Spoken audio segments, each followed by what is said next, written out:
Hello and welcome to Computer Programming and Programming Methodology. We will proceed further with our syllabus. Today we will learn formatted input output. Input and output means what? To take input from the user and to give the output that is result to the user. And to do so, we have to use certain functions in C. Let us see those functions. The functions are broadly classified as unformatted input-output function and formatted input-output function.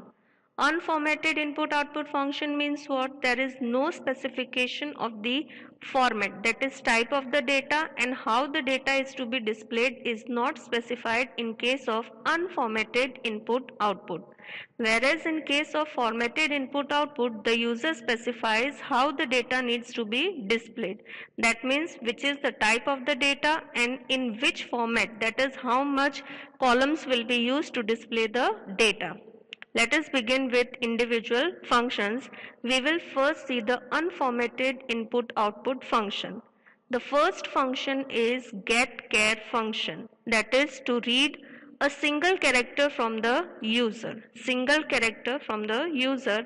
Reading the value from the user means what? The user will give the value to the keyboard. Okay, and the thing is that once you enter the character, it won't be displayed on your screen. It will be directly assigned to the variable. It will be directly assigned to the variable. And you need to press the enter key after giving the input to the getChar function. And the complete program will be, we are using a variable named val. For all the programs, we will be using the variable named val. Okay, and the type of the variable is character. So getChar function will read the value and it will assign the value to the variable val. That is entered character. We are displaying the message entered character is which character? VAL, and the type of the character is %C. Next function is get C H. Get C H function, get हर नाम में क्या आ रहा है? Gate आ रहा है, and gate का मतलब क्या है? इनपुट रीड करना. And this is unformatted type of the function. So read a single character from the input device, that is your keyboard, without echoing. Without echoing means what? Screen पे display नहीं होगा कि आपने कौन सा character input किया है. And after pressing the character which you want to read, you have to press the enter key. That means what? Get char अगर आप use करते हो या get ch use करते हो तो कोई भी character आप press करोगे, उसके बाद आपको क्या press करना है? Enter key press करना है. And this function is defined in which header file? conio.h header file. Okay, and the syntax is variable equals to getChar. That means whatever value you are entering will be assigned to the variable on the left hand side. The complete function is as it is. Instead of getChar function, which function here we are using? We are using getCh function. And finally we are displaying the value of the variable val in which we have entered the value through getCh. Next function is getChe. getChe same get C H है. C H का मतलब character है, gate का मतलब input. So it will read a single character. Okay, and this time which ever character the user had entered will be e-code. E-code means what? Will be displayed on your screen. Okay, and it does not require the enter key to be pressed after the input. आपने कोई भी character input दिया है वो character display होगा and आपको enter key देने की जरूरत नहीं है. enter key दिया इसका मतलब क्या? जो आपने character press किया है वो क्या हो जाएगा? It will be acting as an input to the variable. Okay, so here variable equals to get che. Here it is che, not char. Okay, and same function as your get ch, get char, get che. get ch में खाली difference क्या है कि जो character आप input करोगे वो character display होगा और आपको एंटर की प्रेस करने की जरूरत नहीं है. All the three functions are used to read a single character input. Now, to display, that means to give the output, the function is putChar. put, put, char, char. It is similar to which function? Get char function. Okay, so what it is going to do? It is going to display a single character on the screen, that is writing the characters one at a time on the screen. And the syntax is put char within the parenthesis variable name. जो variable की value आपने input ली है, उसी variable को आपको क्या करना है? Put char के through display करना है. And the function is simple to use. Within the function what you are writing? ch equals to g. g की value आपने किसको assign कर दी है? ch को assign की है and put char के through आपने उसको display करवा दिया है. Next function is get s. s का मतलब होता है string. When you refer to s, it is a string. And string क्या होता है? It is collection of characters. That means more than one character. If you are assigning more than one character, then it becomes a string. It is not a single character. So getS function accepts name of the string as a parameter. यानी getS को आपको क्या देना है? जो variable के अंदर आपको इनपुट लेना है उस वेरिएबल का नाम देना है, एंड जो भी वैल्यू आप इनपुट करोगे वो किसको असाइन हो जाएगी? उस वेरिएबल के अंदर असाइन हो जाएगी. एंड याद रखना है कि getS क्या करेगा? स्ट्रिंग लेगा. स्ट्रिंग का मतलब क्या है? More than one character. And last में एक वो स्पेशल कैरेक्टर एंटर करेगा, that is null character. Null character का मतलब होता है कि ये स्ट्रिंग यहाँ पर खत्म होती है, उसके बाद कोई भी कैरेक्टर्स नहीं है. So when you are declaring a string जब आपको इनपुट लेना है तो स्ट्रिंग के अंदर कितने कैरेक्टर्स आप मैक्सिमम लेना चाहते हो वो आपको स्पेसिफाई करना है. When you are working with the string you have to specify the maximum number of characters which need to be included in that string. तो वो हमें कैसे करना है? बेस डेटा टाइप हमारा कैरेक्टर ही होगा, फिर स्ट्रिंग का नेम एंड स्क्वायर ब्रैकेट के अंदर कितने कैरेक्टर्स मैक्सिमम अलाउड हैं वो आपको स्पेसिफाई करने हैं. स्ट्रिंग को डिक्लेयर करने का तरीका यही है. स्ट्रिंग बेसिकली होता क्या है? It is nothing but it is character only, but it is collection of characters, यानी एक से ज्यादा कैरेक्टर है. इसीलिए हमें डेटा टाइप क्या लिखना है? कैर लिखना है, स्ट्रिंग का नाम लिखना है और स्क्वायर ब्रैकेट के अंदर मैक्सिमम कितने कैरेक्टर्स अलाउड हैं वो लिखना है. बट आपको याद क्या रखना है कि स्ट्रिंग का लास्ट कैरेक्टर नल कैरेक्टर होता है /0. /0 का मतलब क्या होता है कि आपकी स्ट्रिंग यहाँ पर खत्म हो गई है, उसके बाद कोई भी कैरेक्टर स्ट्रिंग के अंदर नहीं है. एंड /0 कौन ऐड करता है? कंपाइलर अपनी साइड से ऐड कर देता है. Then printf enter the string getS equal to नहीं आएगा, फिर ब्रैकेट के अंदर आपको क्या लिखना है? वेरिएबल का नाम लिखना है. तो जो भी वैल्यू आप इनपुट करोगे वो किसके अंदर असाइन हो जाएगा? s के अंदर असाइन हो जाएगा, जो वेरिएबल आपने स्ट्रिंग टाइप का डिक्लेयर किया है. एंड printf के साथ आपको क्या डिस्प्ले करना है? ये s डिस्प्ले करना है. s का डेटा टाइप क्या है? स्ट्रिंग है, इसीलिए फॉर्मेट स्ट्रिंग क्या होगी? %s, s. Next is पुटS.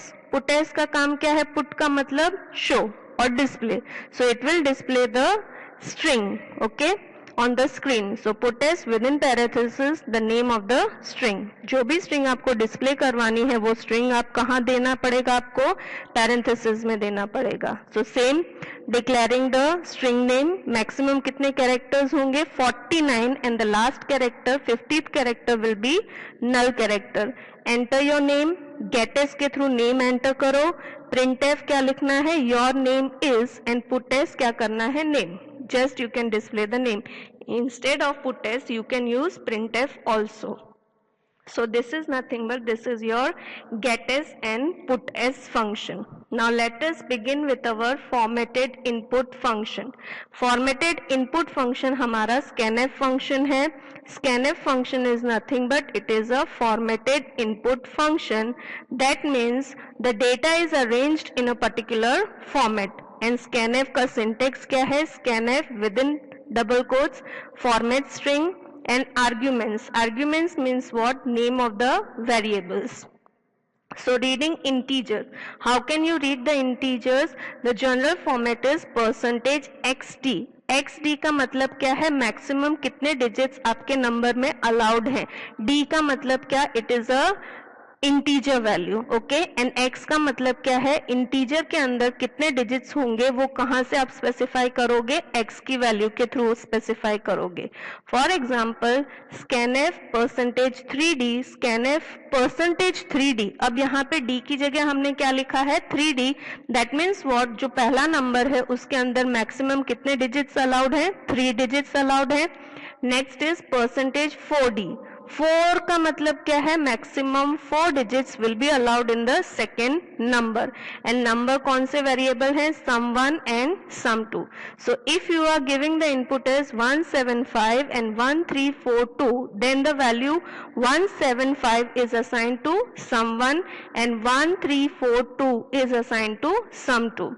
Suppose the input was reverse input, that means what, 4 digit वाला नंबर आपने पहले दिया and 3 digit वाला नंबर आपने दूसरी बार दिया, तो यहाँ पर क्या होगा, 134 will be assigned to sum 1 and जो बचा हुआ डिजिट 2 है वो किसको असाइन हो जाएगा, sum 2 को असाइन हो जाएगा।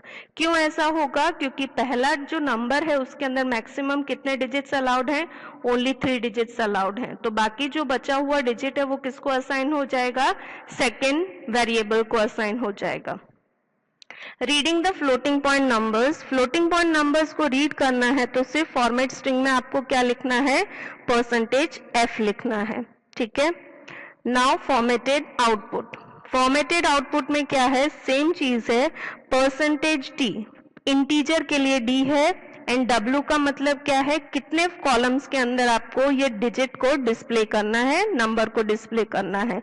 w specified the minimum field width for the output. If the number is greater than the specified width, it will be printed in full, यानी पूरी लेंथ यूज कर लेगा एंड ओवरराइट कर लेगा किसको, जो आपने width स्पेसिफाई करी है उसको।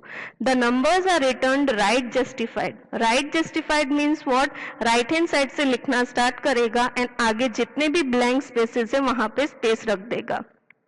Fine, so it is possible to print the numbers left justified. Left justified करना है तो नंबर के आगे आपको क्या लगाना है, माइनस साइन लगा देना है। ब्लैंक स्पेसेस अगर आपको नहीं रखनी है और जीरो रखना है तो उसके लिए आपको क्या रखना है, जीरो आपको प्लेस कर देना है, कहां पर, परसेंटेज डी के side, okay. So this is the thing. So if I am printing printer percentage D and ये नंबर है तो एज इट इज वो डिस्प्ले करेगा, पहले 4 3 2 1 राइट साइड से प्रिंट करेगा।